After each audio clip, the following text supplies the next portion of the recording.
Today, we've had an amazing workshop that brings together researchers from multiple different universities to talk about early stage ideas and gather feedback. It's been an absolutely amazing day, very transformative, because we've had just so many diverse perspectives.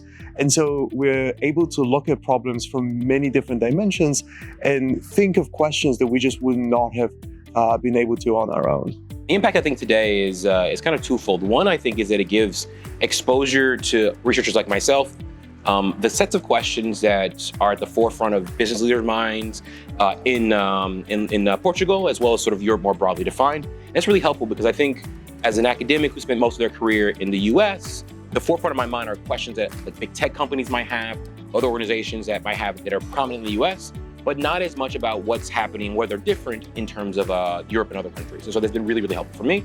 And I think the second fold is that introducing researchers, companies here, to things that we do that are unique to us. So my research is very unique. It's an anomaly detection. It's not a very prominent area of expertise in AI that is used outside of sort of niche organizations and niche contexts. And so I think the ability to show the power of anomaly detection in an AI context in healthcare, in operations, in retail is very helpful for them to see that. So they might be able to see how I can help their problems. I think what's really exciting about today has been the ability to gather a lot of different researchers, a lot of different practitioners from across different domains that are essentially working on a similar problem of understanding how does AI affect organizations today in terms of the types of decisions that they can make. How do we leverage the power of AI to benefit as many people, as many use cases as possible.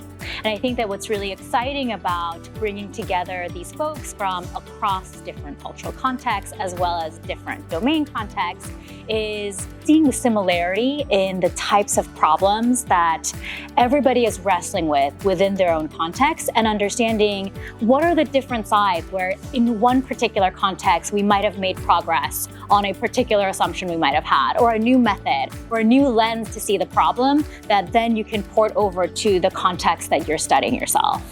Often what guides a lot of the work I do methodological work, but I'm always geared toward a certain problem, or set of problems that I'm trying to solve that I think have the ability to have real world impact.